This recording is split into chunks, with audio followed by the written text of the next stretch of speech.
Malam menjelang. Karena merasa iba kepada Marissa dan Marcelo yang akan dinikahkan secara mendadak, Bu Nilam berinisiatif menyewa jasa perias pengantin yang tidak jauh dari kediamannya.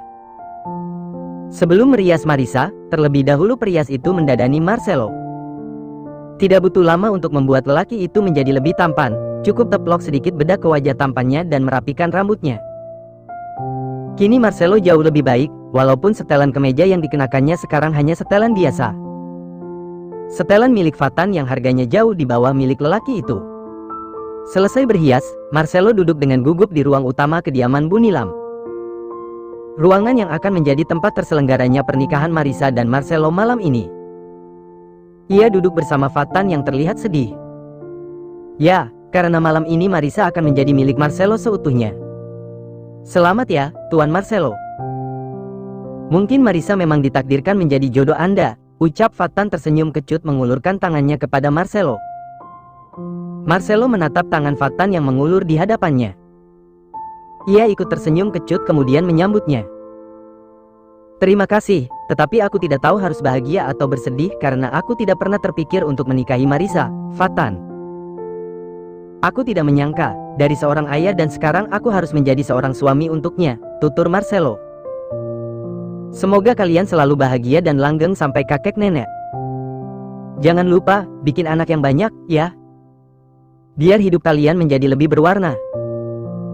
Fatan menarik kembali tangannya sambil memperhatikan wajah Marcelo yang terlihat cemas. Sementara itu, Marissa masih berhias di dalam kamarnya dengan ditemani oleh Erika dan Bu Nilam. Mereka terpana melihat kecantikan Marissa. Padahal tema make up Marissa malam ini hanya natural. Serasi dengan kebaya pengantin yang akan ia kenakan. Tuan Marcelo pasti tidak bisa berkedip melihatmu, Ca, goda Erika sembari memperhatikan wajah cantik sahabatnya itu. Hah, kamu bisa saja, celetuk Marissa. Tepat setelah Marissa selesai mengenakan kebaya pengantinnya, Pak Penghulu, Pak Kades serta para tetua desa tiba di kediaman Bu Nilam. Marcelo dan Fatan segera menyambut kedatangan mereka kemudian mempersilakan orang-orang itu untuk duduk di lantai yang sudah digelar karpet terbaik milik Bu Nilam. Silakan duduk dulu, bapak-bapak. Calon mempelai wanitanya masih dirias, ucap Fatan. Mereka pun duduk di sana sambil berbincang-bincang satu sama lain. Bukan hanya para bapak-bapak itu yang tiba di sana, tetapi para warga desa Pop tidak ingin ketinggalan di acara pernikahan Marcelo dan Marissa. Mereka berkumpul dan duduk dengan rapi, memenuhi ruangan utama hingga ke teras depan rumah sederhana milik Bu Nilam. Bagaimana, Tuan? Apa keluarga dari pihak kalian sudah tiba? Terutama untuk pihak mempelai wanita, tanya Pak Penghulu. Maafkan kami, Pak. Baik saya maupun calon istri saya tidak memiliki sanak saudara lagi. Wajah Marcelo terlihat sendu. Apa yang dikatakan oleh Marcelo adalah benar. Kini ia hanya seorang diri. Kedua orang tuanya sudah meninggal beberapa tahun yang lalu dalam waktu yang hampir bersamaan karena memang usia mereka yang sudah tidak muda lagi. Sedangkan Marissa, ia bahkan tidak tahu siapa dan di mana kedua orang tuanya. Baiklah kalau begitu. Para tetua desa bersedia menjadi saksi di pernikahan kalian malam ini, sedangkan untuk wali nikah mempelai wanita, kita bisa meminta Pak Kades untuk menjadi wali hakim mempelai wanita, tutur Pak Penghulu. Marcelo pun menganggukkan kepalanya tanda setuju, begitu pula Fatan. Walaupun sebenarnya hati lelaki itu terasa sakit, tetapi ia turut bahagia atas terlaksananya pernikahan mendadak ini. Ayo, Marissa. Sepertinya semua orang sudah berkumpul, ajak Bu Nilam sambil tersenyum menatap gadis cantik itu. Marissa bangkit dari tempat duduknya, kemudian melangkah bersama Bu Nilam dan juga Erika menuju ruang utama, di mana semua orang sudah berkumpul di sana. Kedatangan Marissa di ruangan itu, membuat semua mata tertuju padanya. Mereka berdecak kagum melihat kecantikan Marissa pada malam itu, begitu pula Marcelo dan Fatan. Tanpa sadar, Marcelo menyunggingkan sebuah senyuman di wajah tampannya ketika menatap Marissa. Bu Nilam menuntun Marissa hingga gadis itu duduk tepat di samping Marcelo. Marcelo melirik gadis itu sambil tersenyum. Ca, kamu cantik sekali, ucap Marcelo. Baiklah, karena mempelai wanitanya sudah hadir, sebaiknya kita mulai saja acaranya, ucap Pak Penghulu. Acara sederhana itu pun dimulai. Setelah melakukan serangkaian acara dan adat di desa tersebut, kini tiba saatnya Marcelo mengesahkan Marisa menjadi istrinya. Saya nikahkan dan saya kawinkan engkau saudara, Ananda Marcelo Alexander bin Martin Giuliano Alexander dengan Marisa dengan mas kawin seperangkat alat sholat, tunai. Saya terima nikahnya dan kawinnya Marisa dengan mas kawin tersebut, tunai. Bagaimana saksi? Sah? Sah. Akhirnya Marcelo dan Marisa sah menjadi suami istri. Seluruh warga terlihat bahagia, begitu pula Bu Nilam dan Erika. Hanya Fatan yang terlihat sendu, walaupun ia sudah berusaha ikhlas dan menerima kenyataan bahwa Marisa kini sudah sah menjadi istri dari seorang Marcelo. Tenang saja, Pak Fatan. Masih ada aku yang masih single, goda Erika sambil menyenggol tubuh Fatan yang duduk di sampingnya. Fatan hanya tersenyum menanggapi ucapan gadis itu. Ia tidak pernah menyangka bahwa Erika serius ketika mengucapkannya. Maafkan Dedi, Ca. Pernikahan ini sangat sederhana sekali, tetapi Dedi janji akan merayakan pernikahan ini setibanya di kota nanti, tutur Marcelo menatap sedih Marisa yang sedang mencium punggung tangannya. Marisa mengangkat kepalanya kemudian menatap lelaki itu. Jangan lupa cincin mahal seperti milik Sarah, ucap Marisa sambil menyeringai. Marcelo tersenyum. Baiklah, apapun itu. Bu Nilam bergegas ke dapur bersama para ibu-ibu, tetangga sebelah rumah, yang membantunya mempersiapkan makanan sederhana untuk semua tamu, baik itu warga desa maupun Pak Kades beserta para tetua desa. Mereka menikmati makanan sederhana itu, begitu pula Marcelo. Walaupun makanan yang sedang disantapnya sekarang hanya sepiring nasi putih dengan telur balado, tetapi kebersamaan mereka saat itu membuat masakan sederhana tersebut terasa sangat nikmat. Satu persatu tamu undangan berpamitan kepada Marisa dan Marcelo. Walaupun pada awalnya para warga kesal, tetapi sekarang mereka turut bahagia atas pernikahan pasangan itu. Tepat di saat itu dua buah mobil mewah berhenti tepat di halaman rumah Bu Nilam. Marcelo mengenali mereka, yang tidak lain adalah Yo beserta beberapa orang bodyguardnya. Yo keluar dari mobil sambil memijit kepalanya yang masih terasa berputar-putar. Ia menghampiri Marcelo dengan wajah kusut. Selamat malam, Tuan Marcelo. Tuan Fatan memberitahu saya bahwa Anda sedang dalam masalah. Sebenarnya ada masalah apa, Tuan? Tanya Yo. Yo memperhatikan penampilan Marcelo dari ujung kepala hingga ujung kaki. Apalagi saat itu Marcelo mengenakan kemeja yang bisa dikatakan murah oleh mereka. Namun, bagi Fatan kemeja itu merupakan kemeja terbaik yang pernah ia miliki. Sudah terlambat. Mereka sudah menikahkan aku, jawab Marcelo dengan wajah kesal menatap asistennya itu. Menikah? Maksud Tuan? Apa kamu tidak melihat ada yang berbeda dariku malam ini? Aku menikah, Yo. Aku sudah menikahi anak gadisku sendiri. Apa? Pekik Yo yang tidak percaya dengan ucapan bosnya itu. Ya, karena terjadi kesalahpahaman, warga akhirnya menikahkan aku dengan Marisa karena kami dianggap sebagai pasangan mesum. Yo ingin tertawa ketika mendengar penuturan Marcelo, tetapi ia tidak berani melepaskan tawanya. Lalu, di mana Nona Marisa sekarang? Tanya Yo. Tiba-tiba dari balik pintu, muncul Marisa yang masih mengenakan kebaya pengantinnya. Ia menghampiri Marcelo kemudian berdiri di samping lelaki itu. Aku di sini, Tuan Yo. Ada apa? Tanya Marisa. Yo membulatkan kedua matanya ketika memperhatikan gadis cantik dengan balutan kebaya pengantin itu. Ia bahkan tidak bisa berkata-kata lagi. Yo, kondisikan matamu. Kesal Marcelo sembari mengusap wajah Yo dengan kasar karena terus menatap wajah cantik istri kecilnya. Maafkan saya, Tuan.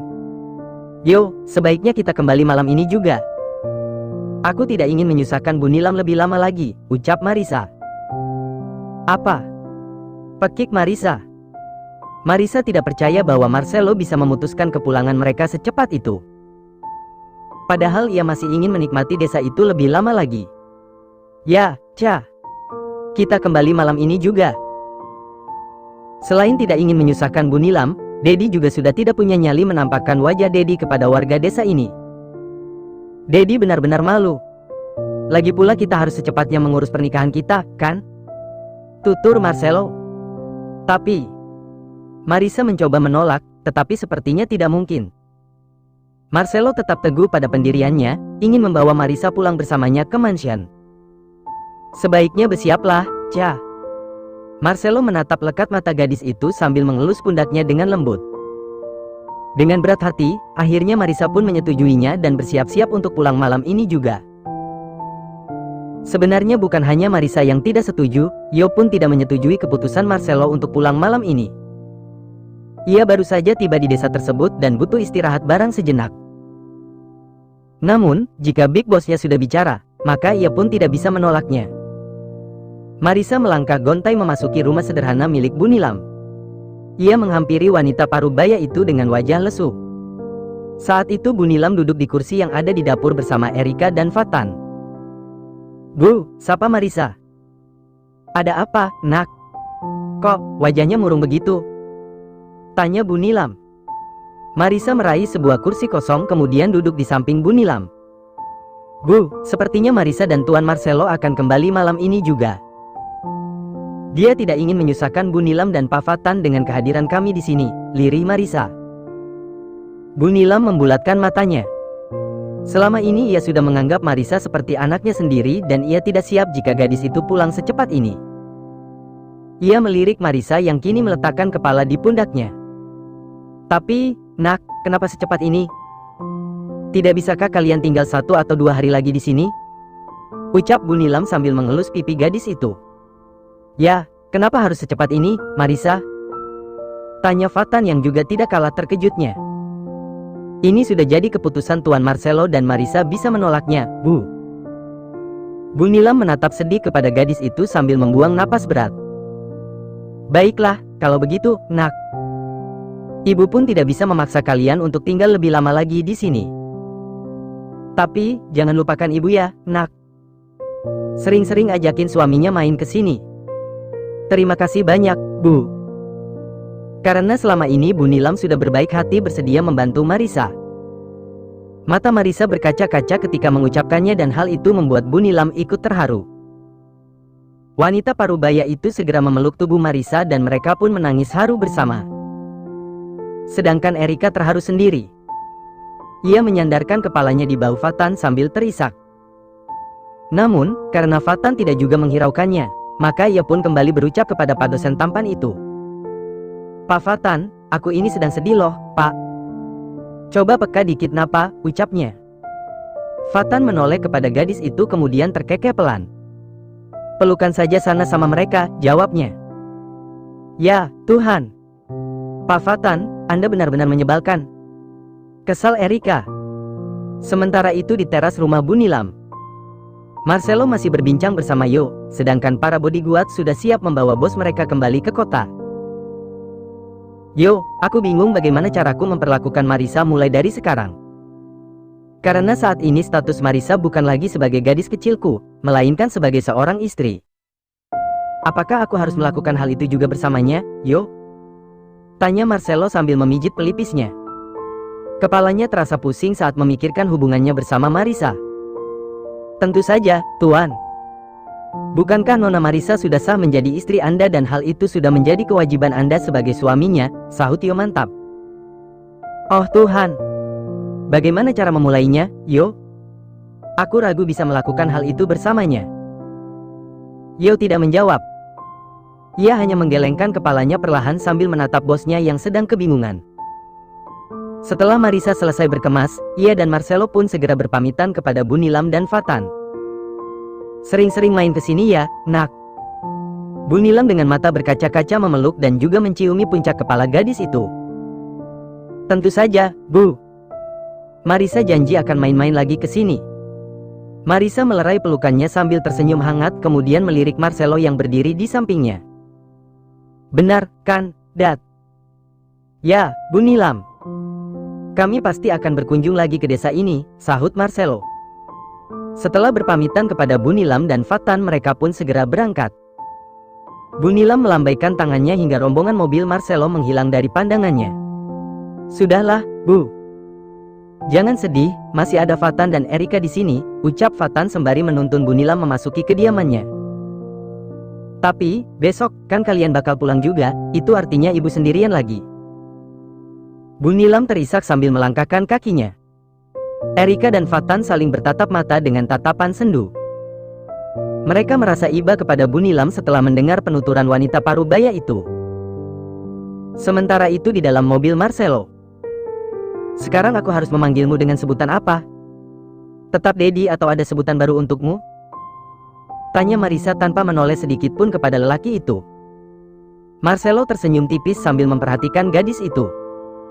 Dedi bingung, Ca, dengan status kita sekarang. Saat ini Dedi masih belum bisa menganggapmu sebagai istri Dedi sepenuhnya. Karena bagi Dedi kamu itu tetap gadis kecilnya Dedi, jawabnya seraya mengelus rambut Marisa yang tergerai panjang. Marisa menyeringai licik. Benarkah? Kita lihat saja nanti, saat tiba di mansion. Apa masih bisa kamu bicara seperti itu, Tuan Marcelo? Ucap Marisa dalam hati. Berbagai rencana nakal mulai berkeliaran di dalam kepala Marisa. Ia ingin membuktikan apakah omongan Marcelo itu benar, atau lelaki itu hanya mencoba menyangkal perasaan yang sesungguhnya terhadap Marisa.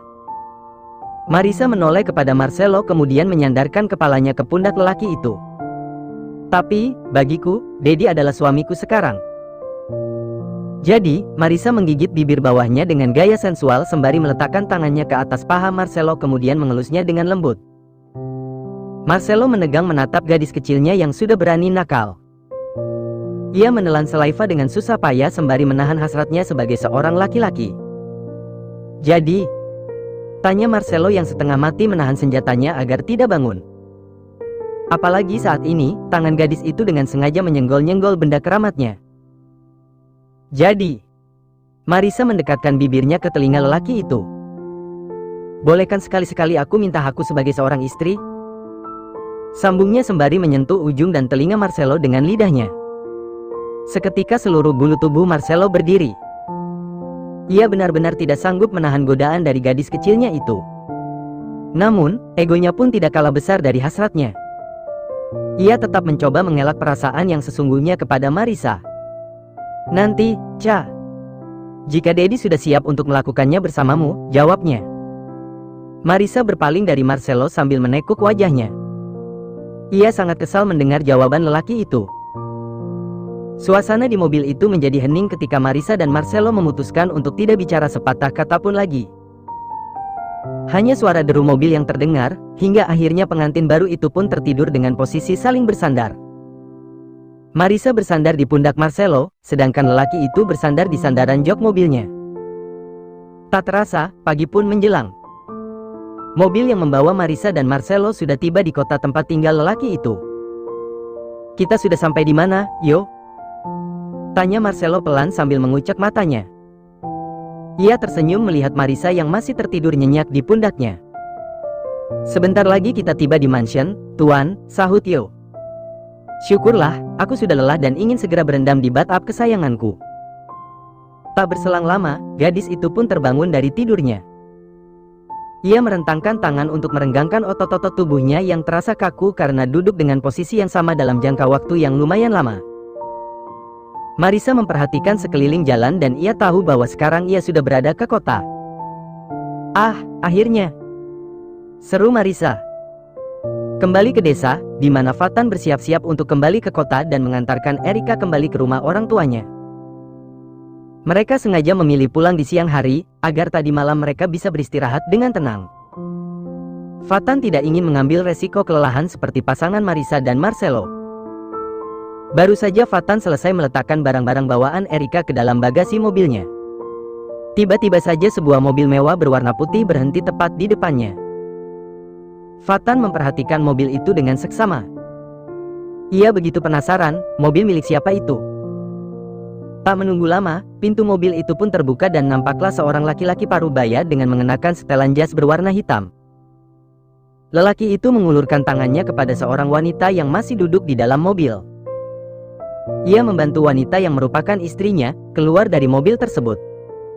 Pasangan itu menghampiri Fatan dengan wajah masam. "Di mana kamu sembunyikan Erika?" tanya lelaki parubaya tersebut kepada Fatan. "Maaf, bapak siapa, ya?" tanya Fatan sambil tersenyum ramah. Walaupun lelaki parubaya itu bersikap kasar kepadanya, Fatan tidak ingin membalas perlakuan lelaki itu dengan kembali bersikap kasar.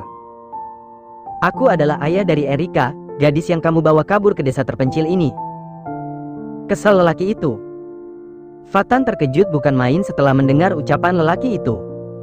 Ia tidak percaya ternyata dirinya disalahkan atas kepergian Erika. Setahu Fatan, gadis itu sudah meminta izin kepada kedua orang tuanya. Tepat di saat itu Erika keluar dari rumah Fatan bersama Bu Nilam. Gadis itu terlihat semeringah untuk beberapa saat sebelum ia mengetahui bahwa kedua orang tuanya sedang berdiri tepat di hadapan dosen tampan itu. "Ayah, Ibu," pekik Erika. Seketika kedua orang tuanya menoleh. Mereka menggelengkan kepala sambil menatap Erika yang nampak ketakutan. "Dasar, bocah tengil. Kami pusing 7 keliling mencari keberadaan kamu. Kamu malah senang-senang di sini," kesal Pak Ferdinand. Lelaki itu menghampiri Erika dan menariknya dengan paksa. Namun, Erika mencoba bersembunyi di balik tubuh Bu Nilam yang juga tidak kalah paniknya. Jadi, kamu tidak izin ya sama kedua orang tuamu, Erika?" tanya Bu Nilam dengan wajah pucat pasi. Bu Nilam cemas, ini kedua kalinya Fatan dituduh melarikan anak gadis orang. Jika yang pertama sudah beres dan sekarang ia harus berhadapan lagi dengan kedua orang tua Erika yang terlihat sangat marah. Bu. Sekarang kami minta tanggung jawab kepada anak Anda yang sudah berani melarikan anak gadis kami. Jika kalian tidak bertanggung jawab, maka saya tidak akan segan-segan melaporkan anak Anda kepada polisi dengan tuduhan melarikan anak gadis kami. Ancam Pak Ferdinand dengan wajah memerah menahan emosinya. "Ayah, maafkan Erika. Mereka tidak salah, kok. Yang salah di sini adalah Erika. Erika yang meminta diajak ke tempat ini, karena tempat ini nyaman. Akhirnya Erika jadi lupa pulang," jelas Erika sambil tersenyum kecut. "Pak, Bu. Sebaiknya kalian masuk dulu. Biar kita bicarakan masalah ini baik-baik." Malu dilihat tetangga, ajak Bu Nilam sembari melirik tetangga-tetangganya yang sudah mulai menguping dan mengintip pembicaraan mereka. "Ibu saya benar, Pak. Sebaiknya Bapak masuk dulu dan kita bicarakan bagaimana baiknya," sambung Fatan sembari mengajak Pak Ferdinand beserta istrinya memasuki rumah sederhana mereka. Kembali ke kota, di mana Marisa dan Marcelo sudah tiba di mansion kesayangan.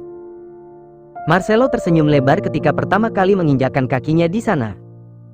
Ia menatap sekeliling mansion sambil tersenyum puas. Terlihat jelas dari raut wajahnya bahwa ia sangat merindukan mansion mewahnya tersebut. "Akhirnya," gumam Marcelo. Marisa berdiri di samping lelaki itu sambil memperhatikan ekspresinya.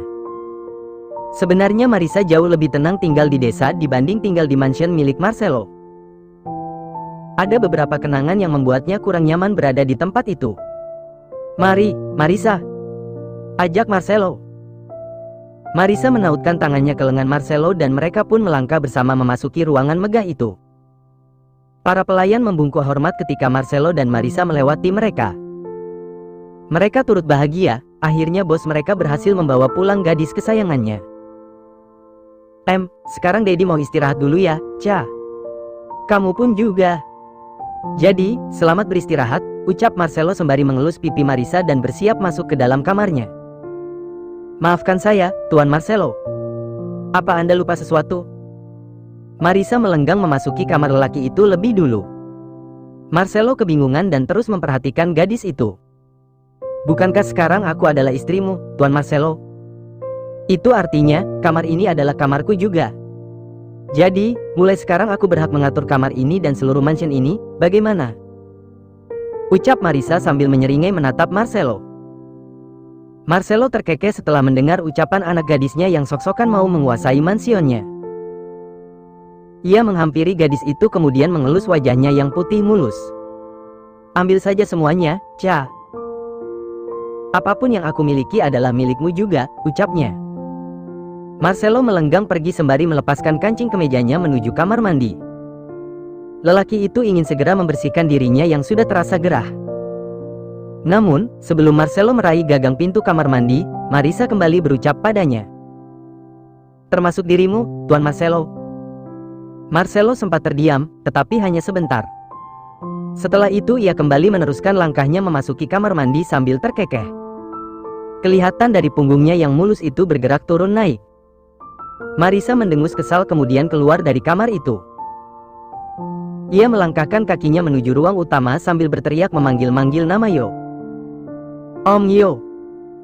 Yo yang sedang melepas penat bersama para bodyguard, terkejut ketika Marisa memanggil namanya. Bukankah itu Nona Marisa? Ada masalah apa lagi ini? Gumamnya sembari bangkit dari tempat duduknya kemudian segera menghampiri gadis itu. Ya Nona, ada yang bisa saya bantu? Om Yo, perintahkan seluruh pelayan untuk mengeluarkan barang-barang yang ada di kamar Tuan Marcelo. Terutama tempat tidur, meja rias dan peralatan lain yang pernah digunakan oleh Sarah. Aku tidak ingin menggunakan barang-barang yang pernah disentuh oleh wanita itu. Yo menganggukkan kepalanya. Baik, Nona. Dan bukan hanya kamar utama Tuan Marcelo yang harus dipermak, tetapi seluruh ruangan yang ada di mansion ini. Aku tidak ingin ada sedikit pun barang bekas milik wanita itu terpampang di tempat ini, Om Yo mengerti? Tanyanya dengan wajah serius menatap Yo. Baik, Nona. Saya mengerti. Sepertinya singa jantan itu akan segera menjadi anak kucing setelah gadis ini berhasil menguasai hatinya, gumam Yo ketika Marisa sudah menghilang dari pandangannya. Nona, Tuan Marcelo sudah berhasil menemukan gadis itu dan mereka sudah kembali ke mansion. Bagus, kini saatnya kita bertindak. Jawabnya sambil menyeringai licik.